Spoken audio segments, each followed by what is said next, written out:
బాగా గుర్తుపెట్టుకోవాలా. చేతుల నుంచి ప్రార్థన చేసే విషయంలో ఇది క్లారిటీ ఇవ్వాలా. నీ కడుపున పుట్టిన పిల్లలు, నువ్వు తండ్రివైనా తల్లివైనా, నీ కడుపున పుట్టిన పిల్లల మీద చేతులుంచి, వారి నెత్తి మీద అయినా సరే లేదా ఆ దేహం మీద అయినా సరే చేతులుంచి ప్రార్థన చేసే అధికారం ప్రభు నీకు ఇచ్చాడు.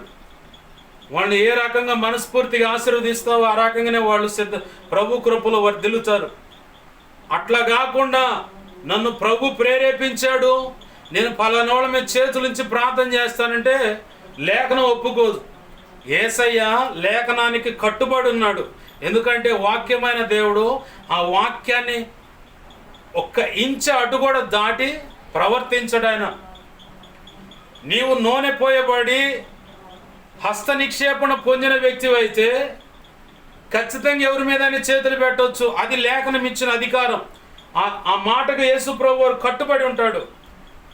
కాదు, నన్ను దేవుడు నాతో మాట్లాడుతున్నాడు కాబట్టి వాళ్ళ మీద చేతుల నుంచి ప్రార్థన చేస్తా అంటే నువ్వు ఆజ్ఞ అతిక్రమనే పాపంలోకి వెళ్ళిపోయి అపవాదికి అనుచరుడిగా మారిపోయి చివరికి వాడే నీలోకి వచ్చి నిన్ను ఏలుబడి చేస్తాడు, భ్రష్టుడిగా మార్చేస్తాడు, భ్రష్టురాలిగా మార్చేస్తాడు.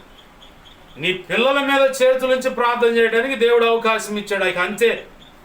అభిషేకం పొందావా, ఒక సేవకుడిగా నువ్వు ప్రతిష్ఠింపబడ్డావా, నూనె పోసి అభిషేకించారా, అయితే ఓకే, అందరి మీద చేతుల నుంచి నువ్వు ప్రార్థన చేసి అధికారం పొందావు. ఇక అది మించి ఇంకా ఏది చేయడానికి లేదు.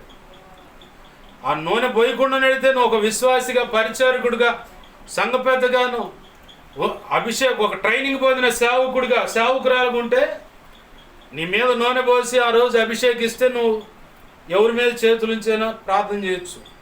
అలా కాకుండా దేవుడు నన్ను ప్రేరేపించాడు, దేవుడు నాతో మాట్లాడాడు కాబట్టి నేను ప్రతి ఒక్కరి మీద చేతుల నుంచి ప్రార్థన చేస్తానంటే నువ్వు పక్కా సైతాన్ గాడేసిన స్కెచ్లో పడ్డావు. వాడు యేసయ్య మాట్లాడినట్టే నీతో మాట్లాడి నిన్ను భ్రమపరిచి నిన్ను డైవర్ట్ చేశాడు. ఆయన సంకల్పం నుంచి పక్కకు నెట్టేశాడు. నువ్వు తేడా పడ్డావు. ఉపవాసం ఉండి ఆయన పాదాలు పట్టుకొని సరి చేసుకుంటే ధన్యుడవు, ధన్యురాలువు. లేదంటే ఇక అంతే, స్తోత్రం.